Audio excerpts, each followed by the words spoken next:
So first of all, I want to say hi to everyone who has shown up here in this interactive life coaching gathering on Sunday. And I think the way we are going to do it, it seems like it depends on how many of you show up. I think the best thing is for this conversation to flow like flawlessly in a way that we're all conversing with each other. And so what I'm going to do is that unless there are multiple people want to speak at the same time, then you can use your raise hand. But otherwise, I would like us to just have a conversation and see how it flows, because it'll be fun for us and fun for others who are going to be listening in. And so I just welcome whoever wants to be the first to initiate this opportunity to communicate with me directly.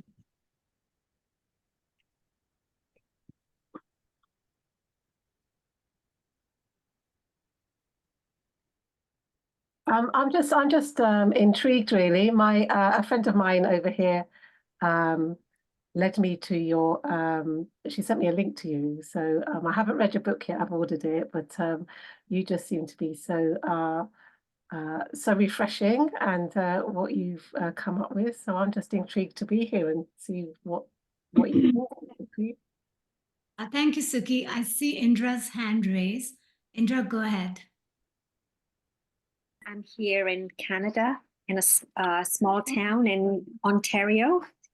I'm an artist, and I'm also currently doing my life coaching certification.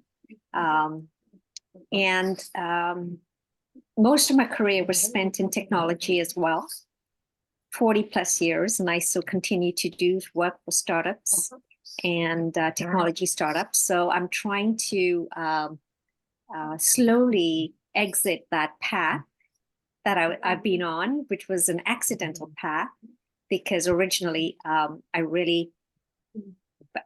is my passion. And at this stage of my life, I'm really looking at taking all of my life experience and packaging that into my life coaching services as well.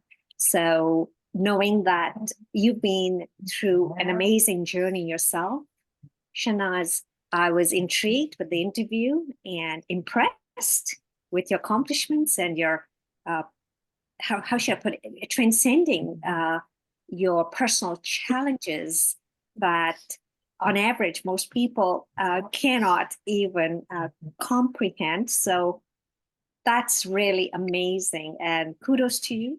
And congratulations on your journey so far. And I'm sure you have so much to share. And I'm just here for the sharing, really. I love to meet people who are in that development thinking and growth, and also embracing spirituality in terms of how we fully express ourselves as humans, because that's what we're here to do. Thank you. Welcome. Thank you for your beautiful words. And yeah, I'm very excited that I have inspired all of you guys to have this gathering. So go ahead, Moina, you are next. So please ask your question. Hello, Shehnaz. Hi. Hi. I think you've lived such an inspired life. Your journey is, you just come from such an inspired space. So that's very inspiring just to observe and to resonate with. It's beautiful. My question, Shehnaz, is, on the journey, there's so many people like yourself that sometimes we connect with, we relate to, and we resonate with. And I'm coming now back being Indian and stuff, and we have all these Vedantic cultures and the importance of a guru and so on and so forth. And it's all established so differently. Those modalities are so different. But what I'm drawn to kind of goes a little beyond that. The need for one specific guru, a need for one specific guidance doesn't resonate as much as in this moment, what calls out to me, and I respond to that. And I'm surrounded by people who are, very deep into the Vedantic literature and how they live by it. And it's all about renouncing this and renouncing that. But when I come down to renouncing something, whether it's meat or alcohol or anything, it just drops off on its own. It's just like your body doesn't resonate anymore. So from the next day you wake up and it's just not a part of your life anymore. It's not trying, it's an inspired journey. right? So what I want to ask you is, today, when we have so many influencers and we have so much information and there's so many books and there's so many ways to get to the same place, how does one, like, make that choice? Is there a specific method? Is it important to stick to a specific way or a path? Or, we'll just get confused and be all over the space? Like, I just want to, like, pick your Sure. brain on that. So first of all, I would recommend everyone to mute themselves, because I've put this recording on a speaker view because it's much more fun to see people fully. So when you are not mute and you are making any kind of vibration, the machine ends up showing your face. So let's just do that. So everybody just mute unless you're speaking. So Moina, thank you for your question. And I love your question. One of the things that I always say, because even since my interview, I have been approached by thousands of people, and one person really started calling me a guru, and I had to say right away to this person that I don't want to take a responsibility of anybody's guru, because when you do that, what you're doing is you are using them as a relay messenger between you and the source. And to me, whatever your source is, whatever your religion is, whatever your God is, that's your personal relationship. And I don't ever want to take any kind of position that compromises my energy flow by you labeling me with any words like that. I completely agree about the whole influencer thing, because people are basically recognizing the fact that they have been in this matrix for a very long time, and now everybody's looking. It's like we're all activated and we're looking for the tribe, the community, the people that we can communicate with, and also someone who can believe in us, someone who can understand us. And with that type of quest, we start kind of, dialing many channels, like you said. And every movement, depending on what you're thinking, you can dial the channel. And I think what you need to do and what everybody should do is, as long as they are the commander of their ship, as long as they're making sure that they are the one deciding rather than being programmed to do, right? So that's where the whole transhumanism comes in. That's where the children comes in, who are always on their cell phone and their laptop and, playing games, because we should always have access to all these channels that we're able to dial. And we should never give a power to one channel or a one person or a one experience or a one life to the extent that it compromises and enslave us. Thank you so much. That makes sense. So Thank you're you. saying just follow whatever you resonate with in the moment, and then just go with that, as long as it's a deeper calling. 100%. And also, as long as you are the one running the show. As Okay. long as you don't feel like you're fulfilling somebody else's prophecy, right? Or because, we do get programmed. We are a programmable machine. We are a programmable human craft. So the thing is that every now and then you should do a little check-in, right? Like check in and say that, how far have I gone in this experience or in this channel or in this, and is it really giving me something, or has it become something like a complacent behavior? Like, I know so many people who go to like larger group retreats, with Joe Dispenza and other people. And then they say that every 3 months, if they don't go, they have this extreme urge that if they don't go, then they're incomplete. And so it's completely up to you how you want to run your life. Maybe that's also good. Shehnaz, when someone's starting out, honestly, they don't know as much as the person they are listening to. At some point, that information is new to them, and they are hearing concepts which they don't know of. So there's a massive element of trust. So you got to trust your resonance first. And second, what is coming off from the person who they are listening to. Now, when you speak of whether it is parallel realities, multiverses, aliens, this, that, so many things, or you go into a meditation and you're led through meditations where you're speaking of the times of the Atlantis, the knowledge of the Atlantis, there's so much that keeps coming. You don't have any memory of this, nor do you have any sensibility in and around it. Somewhere you follow that narrative. Somewhere you buy a narrative. What narrative to buy and what not? How does one? That's the quantum dance, right? And that's the binary thing. So yes. And I think Indra said it very beautifully, what she said. And I know there's many raised hands, so I'm going to go. But Moina, you're absolutely right.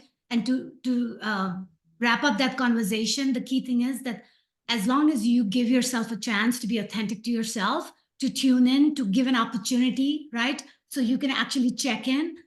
you have to do that, and everyone has to take that responsibility if you want to be a self-aware human craft. So Jason, Jason, you. go ahead. Yes, welcome.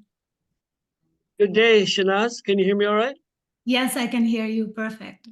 Thank you for inviting us to come together like this. It's wonderful to meet you and say hello, and it's wonderful to see so many lit up faces, beings that are aware and living outside the box and exploring. It's beautiful. So hats off to everyone.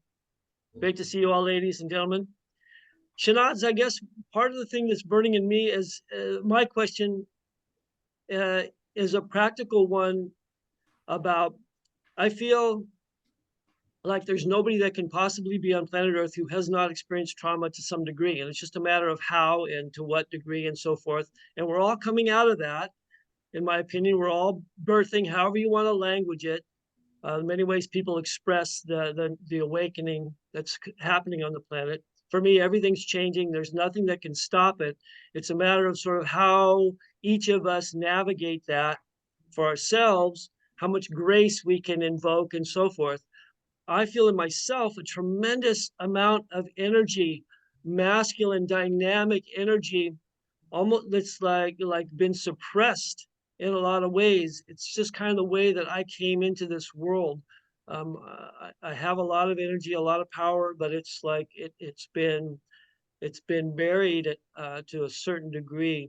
And I've embraced my feminine nature tremendously in this life. I'm very intuitive, highly aware in the moment, and highly aware of the quantum field that I'm in, and I'm able to be creative within that, around with whoever I'm with, whatever group. So my question is, might you have some guidance suggestions to open up, allow, transcend that kind of energy that's been suppressed, such that then the divine flow, the more natural flow can just be, you know? Does that make sense? Right, right. And that's the question that everybody should ask, right? And even I ask all the time, because sometimes we get carried away in our lives with what we are doing on autopilot. So the key thing is that when you start feeling that you have this this passion that's like brewing in you, right? Then you need to figure out a way to express it, right? And the best way to do that is by asking yourself that, how do I want to show up for me and for the people around me, right? It's kind of and I'll give you an example that, like, if I want to be the person who is wants to teach a creative way to live, understanding how nature nurture us, then how am I going to create that opportunity for me, right? So I'm raising boys, for example. So I take my boys on a hike, and then I talk about the nature and how the sacred geometry is embedded in everything around us. So I get to experience what I want to do with my children, right? And ultimately, I can do that with all of you guys. But the point is like, you find a quantum step in your life right now that you can take, right, to channel your excitement through the people that you already have in your vicinity. And then you keep on broadening it, because that's how the fractal holographic reality works. It just builds on top of each other. That I like that.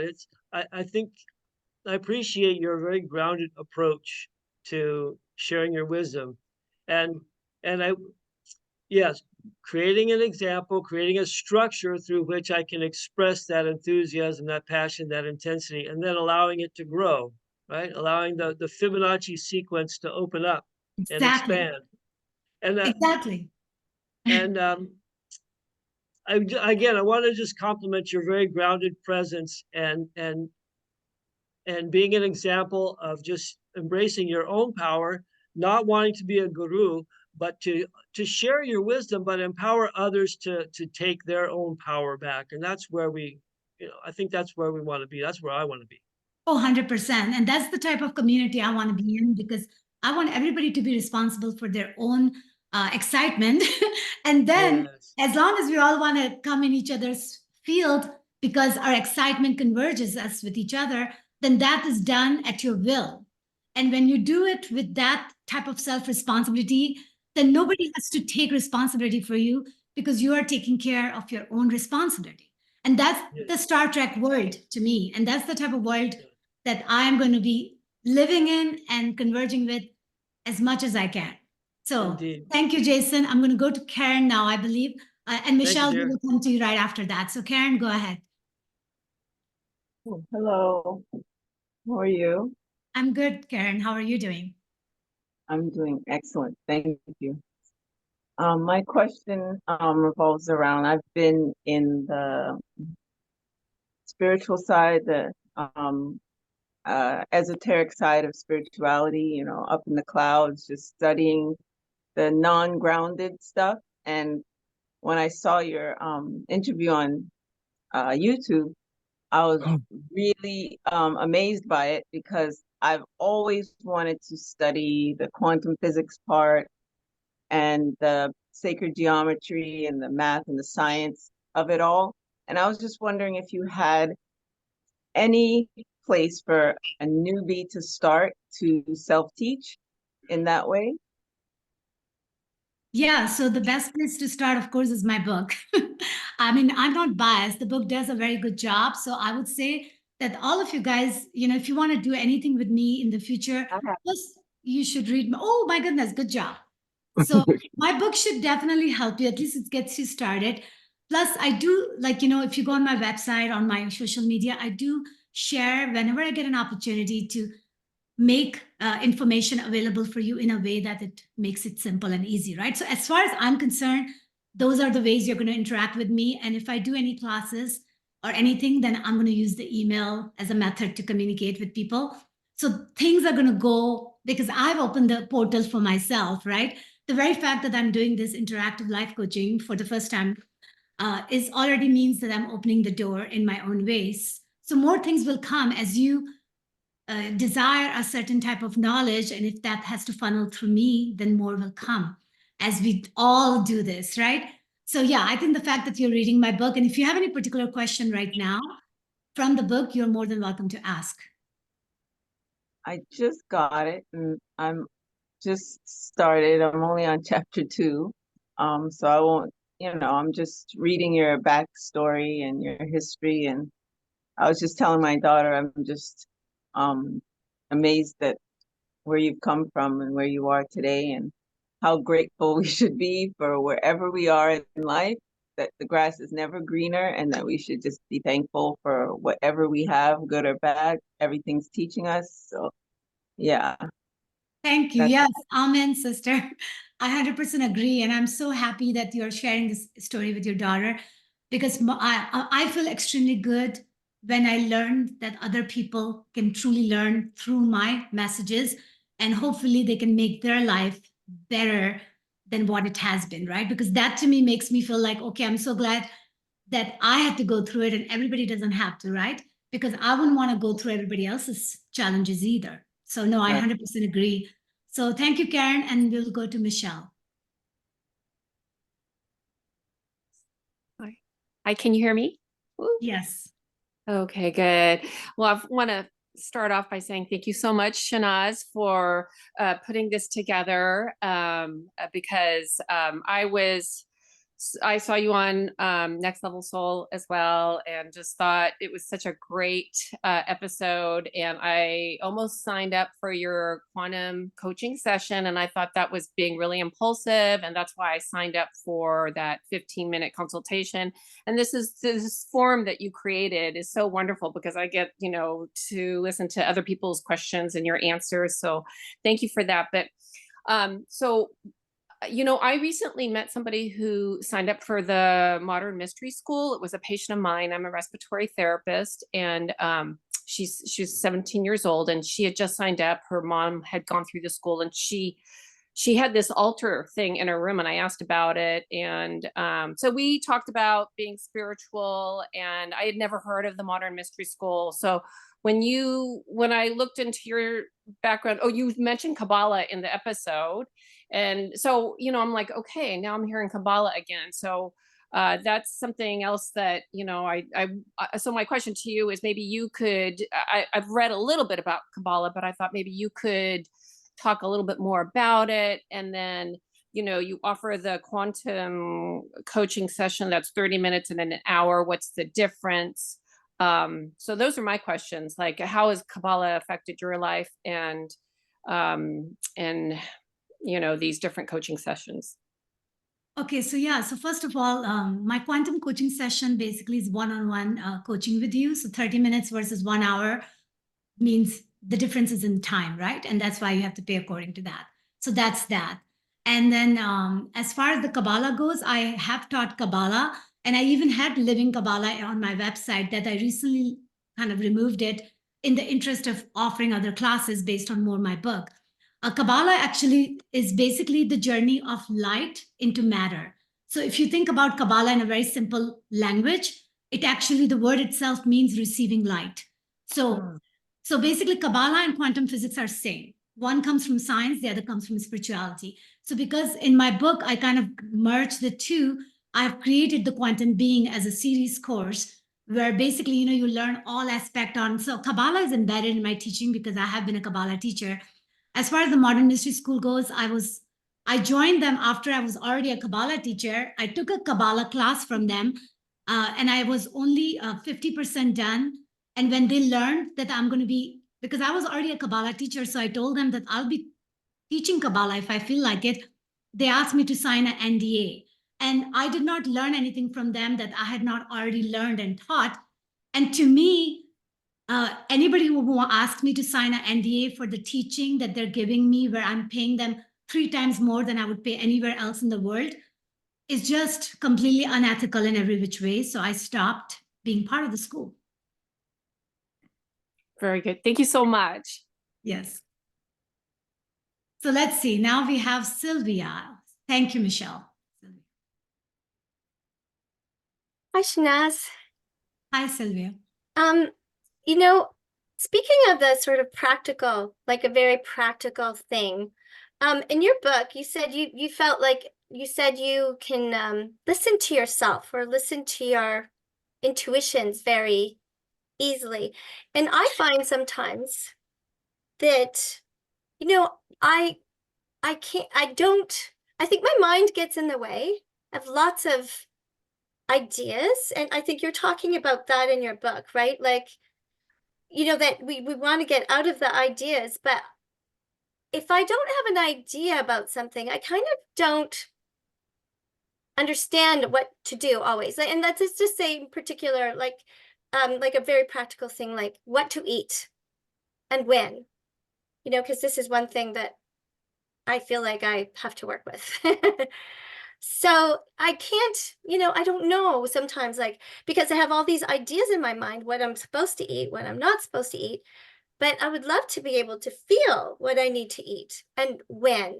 And I'm struggling with that knowingness rather than up here thinking how to, you know, the plan. Does that make sense? Do you understand what I'm saying? Yeah. So it's kind of like, okay, so it's almost like everything you have to have a framework, right? So first, like when I talk about the fact that I go in my intuition is because I ask the question to myself, right? Because I have this tendency that anytime when I run into any situation, I mean, I'm actually, you know, we all have a certain way of showing up in the world. I'm very mental, so I'm always communicating with myself.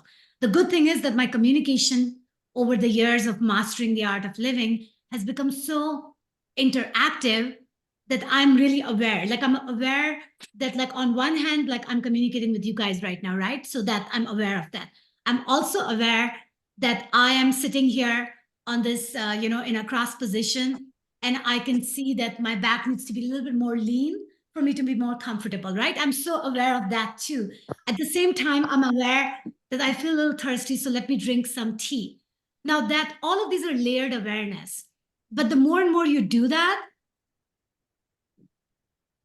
you start honoring yourself. The thing is that you have to be aware of your awareness. So it kind of gets very nested. But if you don't give yourself an opportunity, so some people have to meditate, for example, to be aware, right? So that's why they say, oh, I meditated. So then they get focused on, oh, I meditated for 2 hours today. So then they start getting credit based on the amount of time they spend on doing something, which kind of takes away from the very experience you're supposed to have. The whole idea is that you create a platform for yourself to access your intuition, right? Because you're mostly doing everything, going from one thing to another on autopilot. So what you can do, the fact that you brought that up, Sylvia, and anybody who is wondering how to do that, you create a space in your life, right? Because you know there are 24 hours in a day. You know that you're going to sleep certain amount of hours. You're going to do certain things. So what you do is you create a space in your life. And in the beginning, if you have to put it on a schedule, do it, where you say that I'm going to do this 15 minutes where I'm just going to play my favorite music and I will just go outside and just be soaked in the sun energy, which is what light body activation is. So the whole thing that I want to teach people is it's basically, I would say that it's a combination of meditation and combination of grounding and combination of everything I've learned about Kabbalah. I integrate all that in the light body activation to ensure that you're using all your faculty to upgrade every single aspect of your existence. So the point is that you create whatever you want for yourself, like a little playground. And then in that playground, it's all about you asking yourself a question that, okay, let's look at it from a different vantage point. Where am I standing on earth? What am I doing? Am I happy? Is it okay to be sad? Do I want to be sad? You know what I mean? Like you can ask any question because there's no judgment, there's no constraint, and it's your playground. So you get to ask any question you want, you get to, and then when you give yourself that space, things are just going to come to you, and that becomes the quantum dance. And for me, it's like, I have been doing that for so long that I have become really good at it.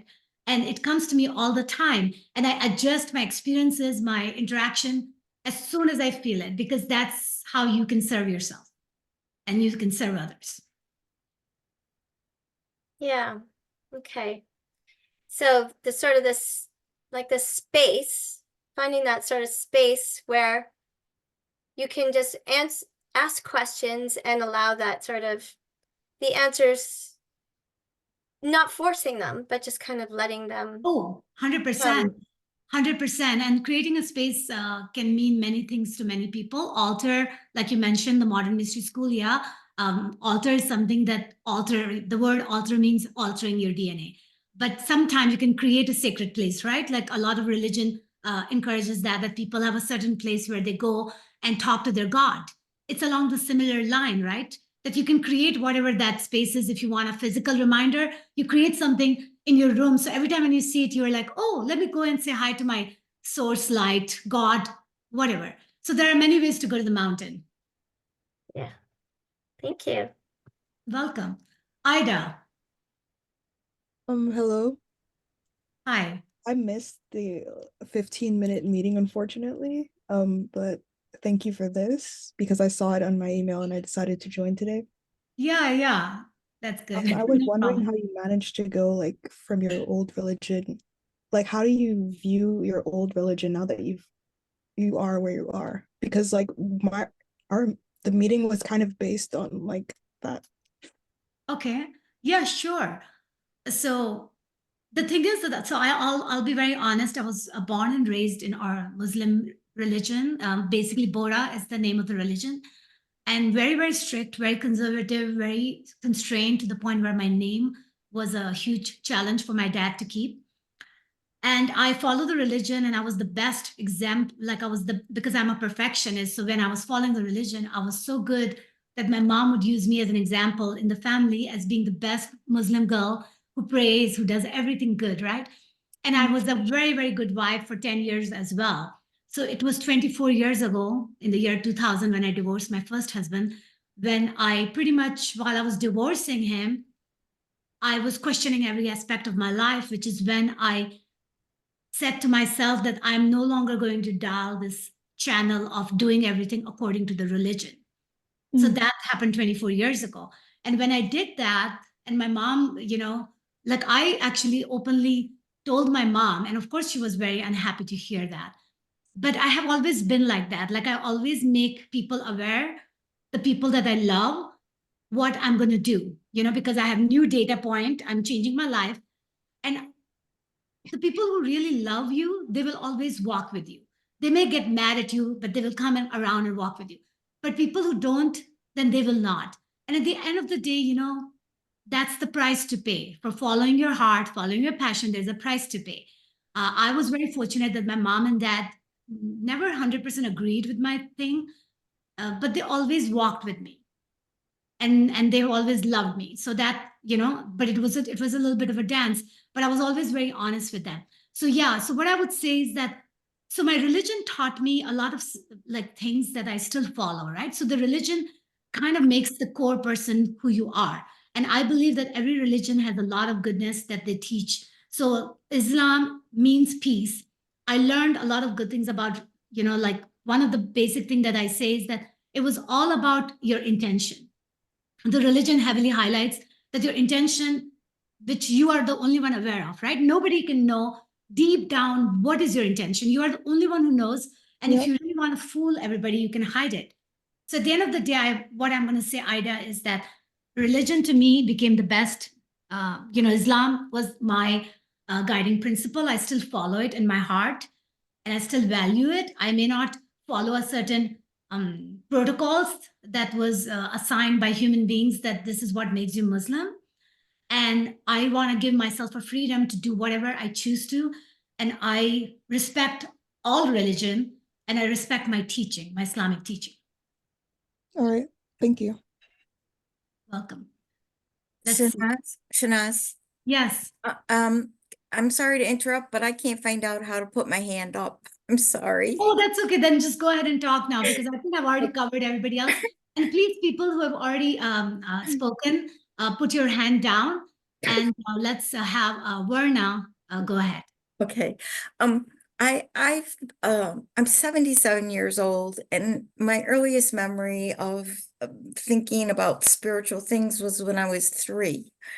And I've been like hungering after a connection, a deep connection for all these years. And during those years, I've taken so many classes and read so many books, and spent so much money on trying to find help to meditate, because I seem to have a problem meditating.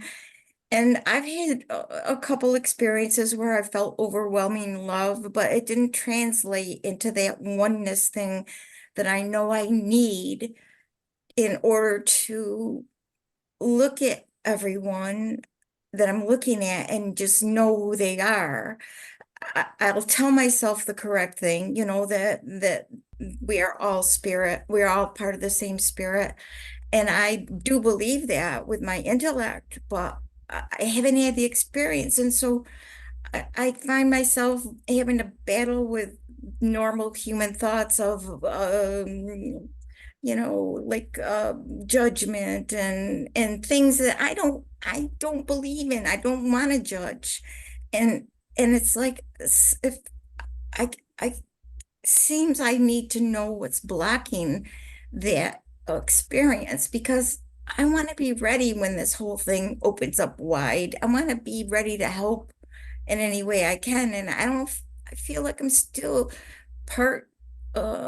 stuck in the human aspect of who I am, where I'm still not knowing. I know what that knowing feels like. I've had it in other ways, and I don't have that knowing of who I am and who everyone else is.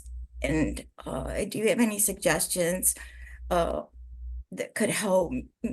I've stopped. I called myself a searcher for so long, and then I realized, you know what? No, I'm not searching. I know, intellectually everything I need to know. And then when I tried so hard to meditate and tried so hard to get in touch with that feeling, I said, yeah, I know. Now I know I'm in my way. I'm in my own way. So I got out of my way. But that hunger doesn't go away, that yearning for that connection, and I feel like things are so close to break wide open, and I want to be who I'm meant to be able to help. Right. So basically, Verna, first of all, the answer to all of your question is we are home right now, right? Which means that first you have to accept your existing circumstances, condition, whatever you've created up to this point, the fact that you want more and the fact that you're making an effort for it because you are showed up in this call, right? You have to at least give yourself a credit that, okay, I'm doing my best, okay? Because when you are continuously in this space where you're questioning yourself and you're feeling like I need to get here, but I'm not there, but then how do I get there? Because am I going to ever get there? I'm already 70 years old, whatever. With that type of narrative, what you're doing is you're almost messing up your life in a way because you're not giving yourself a credit for what you've done so far, and you're not going to be able to move forward if you stay in that feeling of disappointment. The very fact that the meditation was the word and the concept was publicized or celebrated for main reasons so people can achieve the gamma synchrony, the feeling of oneness, right? But the very fact that when you don't feel like you're meditating like monks are meditating, or somebody who can say, oh, I meditated for 30 years, or what about you? Like, people are looking at it as like a badge that they're wearing nowadays. And that to me makes no sense, because for me, like, I have never meditated for, for 4 or 5 hours, because we're supposed to live in this world. We're not supposed to spend all our time meditating. How are we going to do everything else then? My point is that to each to their own, right? At the end of the day, you shouldn't have to brag about your meditation. The meditation helps you get in touch with yourself. So the whole reason you use meditation as a tool, so you can be more authentic. You can ask the question that I was mentioning Sylvia to ask, right? Like to create the platform for yourself. So I would say, Verna, for you, the best thing is that start spending time in things that makes you get to feel good, like enjoyment, like something that brings enjoyment, like something like even people or even places, and start doing like small steps and put that in a meditation category, because that's you showing up for yourself and saying, I want to play, I want to have fun. And when you do that, it's going to multiply. And you're going to keep finding your tribe as you're showing up in these gatherings. Okay. Right? Okay. So just dance with the wind. If you have to, dance with the wind. That's what I would say. And what I'm going to do is, and I know that I have Catherine, Karen, and Francisco, and we have 137. So I guess, yeah, because I want to make sure I cover as much as possible in this 1 hour. So Catherine, go ahead, your turn. Can you hear me? Yes. Okay, perfect. So my question is, there are times, I don't know, I'm sure maybe other people have experienced it, when you are really within intuition. Because when I feel like I'm in intuition is when I'm stepping back trying to control everything. I'm a control person. So my mind is constantly thinking, I need it to be like this, like this, like this, like this, in that idea of manifesting. And then I try to push it in there. I get very frustrated with that. And sometimes even in searching, trying to find the answer, I end up doing it to the point where you say where it becomes so regulated. It's no longer just actually flowing. And in my culture, I'm Native Hawaiian. And when I can tap into that, I find that when I'm back in the islands, it's a lot easier for me to tap into that flow. But I'm living in a desert. I'm in Tempe, Arizona right now. So it's really hard for me to tap into that essence. Could you guide me on that? Yeah. So one thing, and you're absolutely right, wherever you are in space, especially, right? Like island has a whole different energy, the air, the water, the breathe, it's just the soup that you are soaking in is very different than the soup you're soaking in this Arizona place. So that makes sense. But one thing that you have at your call is your imagination, right? So what you can do is, of course you can't see it, but you can imagine it. So I would say that there are times when you want to just imagine that you're actually on your island in Hawaii and use that to kind of springboard, right? And go in places that you can, because we have a tool of imagination.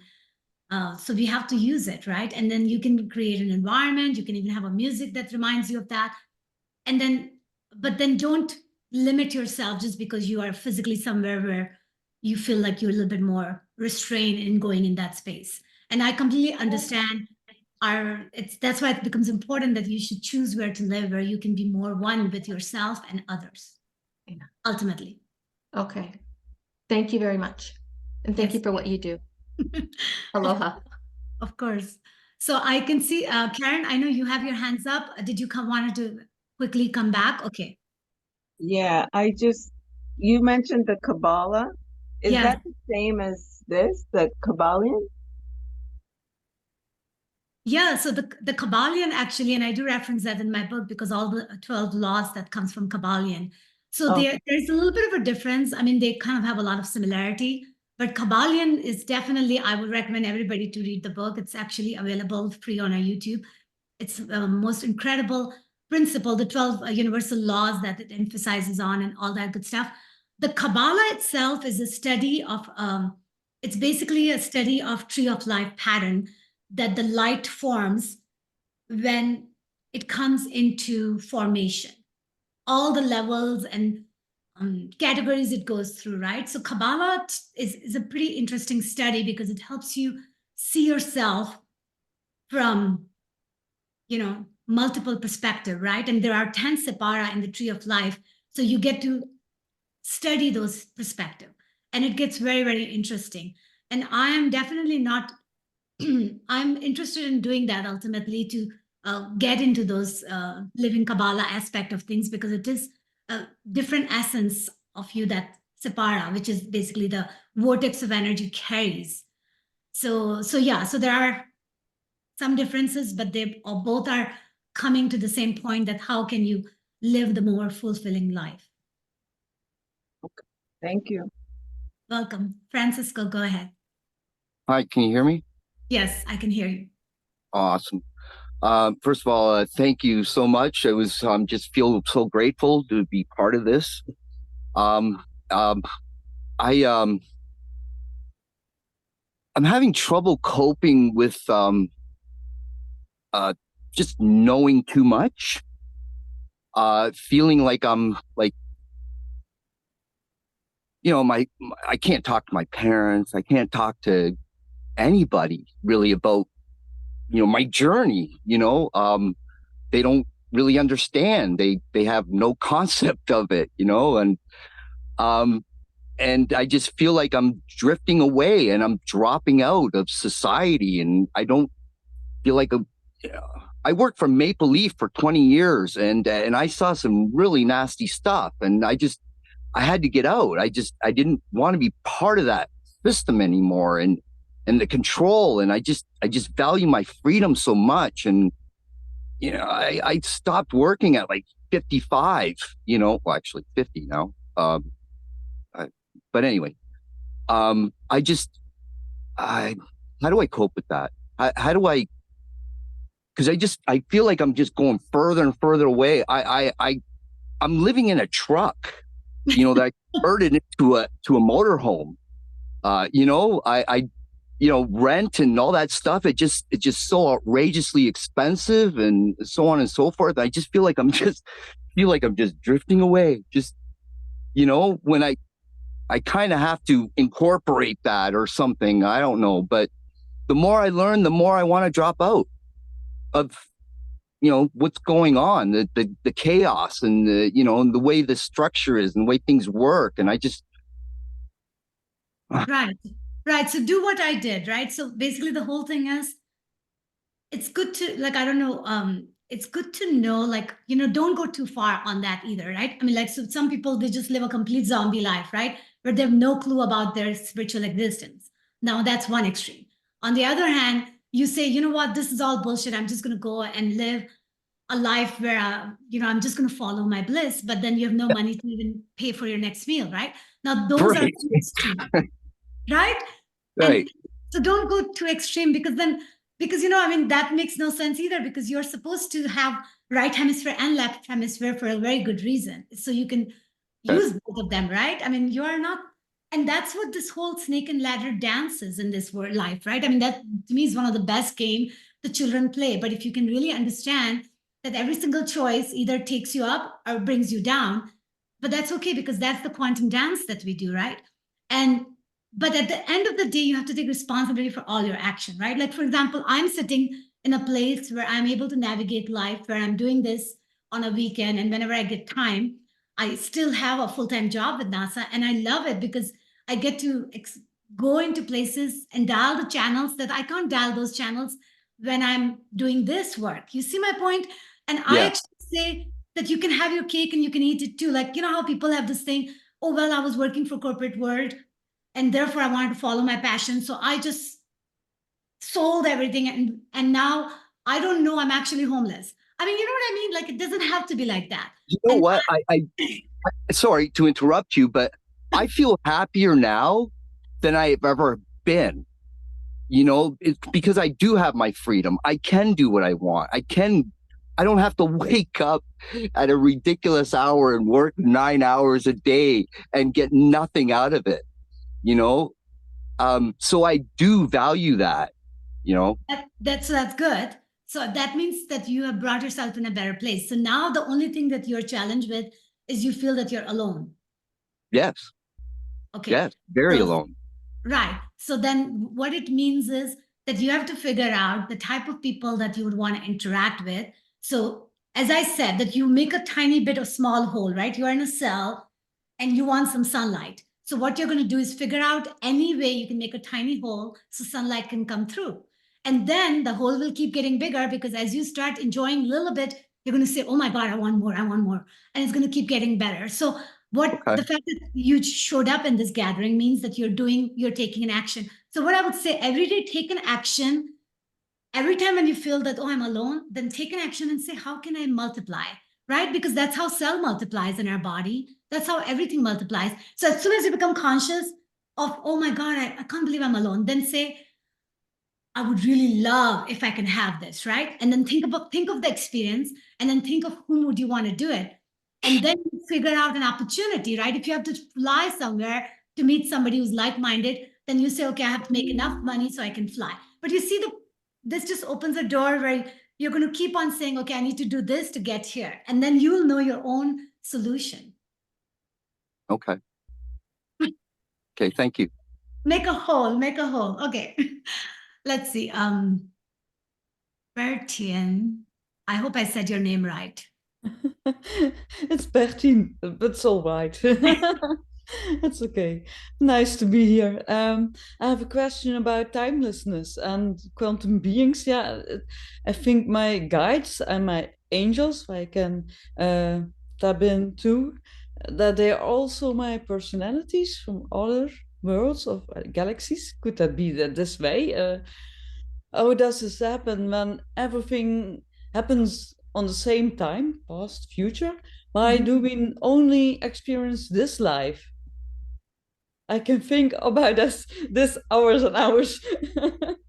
Okay, so yeah, so just think of yourself as like, because wherever you put your focus in, that's what you're going to experience, right? So it's almost like the flashlight. If you just think of yourself as a flashlight, so wherever the flashlight is going to lit up, that's the only area that's going to show light. I mean, that doesn't mean all the other area that didn't get lit up doesn't exist, but that's not where the light is. You see, the light is doing the dance. So that's what it is. So yeah, we do have a multi-layer existence. We can hop timelines when we understand all that, because it's like, when you go into string theory and membrane theory, all of that explains all that. But for simple understanding, you are choosing consciously or subconsciously where to project your light on, right? Whom to interact with, whom to do anything with. So that's why you become the person who decides all that, even though you think you are not deciding, but you are, right? So that's where it gets very interesting. So yeah, we have like when we are told that we have all these other species DNA, or we have lived all these lives, all of that means that it's part of our Akashic field, it's part of our auric field, it's part of our existence, it's part of the quantum field that we can tap into. So that means you have all of these possibilities. But when you are in this 3D form, you were here for a purpose and a calling. So in order to follow that, you have to follow the experience sometime that comes as the embodiment of this form. And that's pretty much the only limiting factor in what timeline you hop into. Does that make sense? Yes, because I thought all the angels you can experience, what are guiding you, are that also pieces of your own soul? Oh, 100%. I actually say that angels are angles.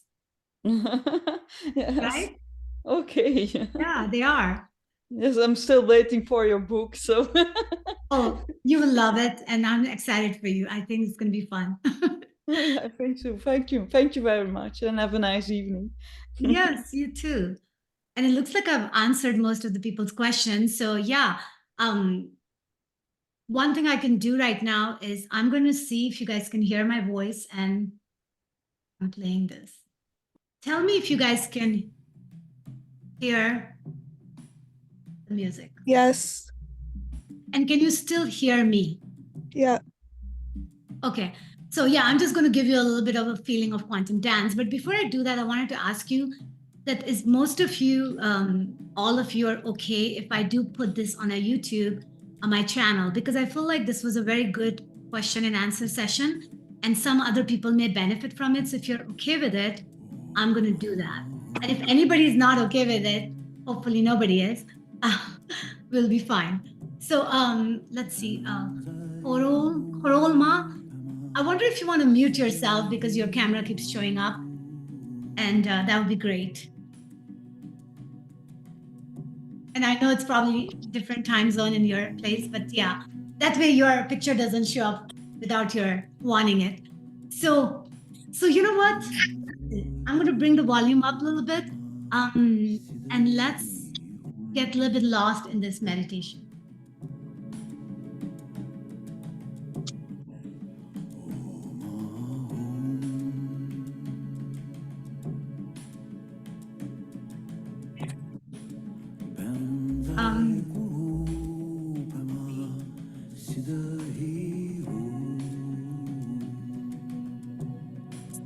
So basically, this is an example of a music that can just open you to start breathing, and you're able to hear my voice and the music, yes?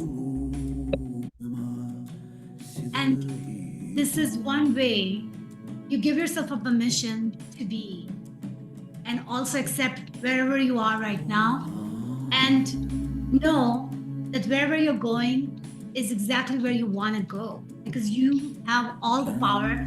Just like Francisco said, that he created the life where now he's more happy. So the fact that you've already done something that proves you the concept of how powerful you are, now you can take that to the next level and say, I want to move from this happiness of sharing by myself, of sharing with other people, so I can even have more fun. Because that's what happens, right? Whatever we want, we meet there, and we get there, and then we say, oh my God, I would want more now, because we are going to be continuously asking for more. That's just part of our journey.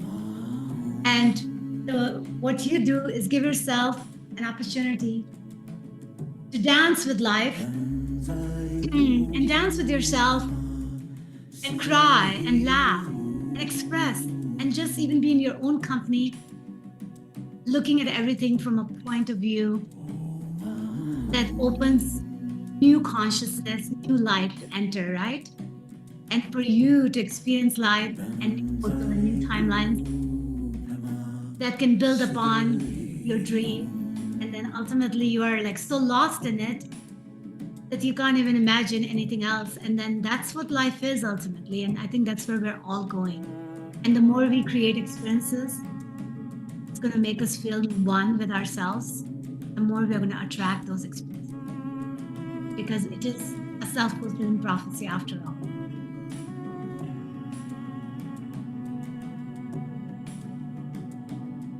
I think somebody was asking about the artist.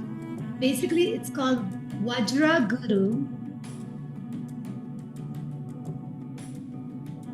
And it's on our Spotify.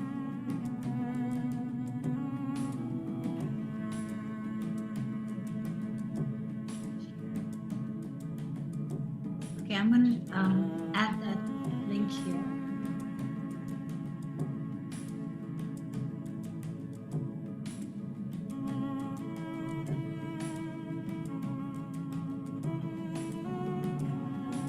Yeah, and I so appreciate everyone, and I appreciate you guys having this space.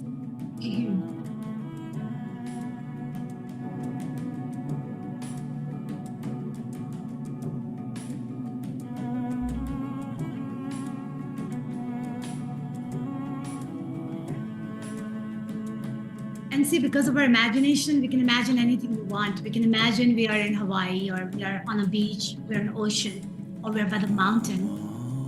You can imagine the people that we're with. So that imagination can become your, that small tiny thing that I wanted you, Francisco, to create in your curtain, that light, right? Open the door through that imagination for other light to come to you.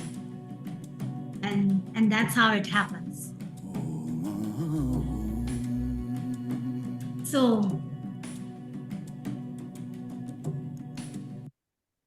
if there's no further question, then I'm going to say goodbye to you guys. Okay, I see Barrington, go ahead, ask. And then I'll let Francisco talk. Okay, Barrington, you first.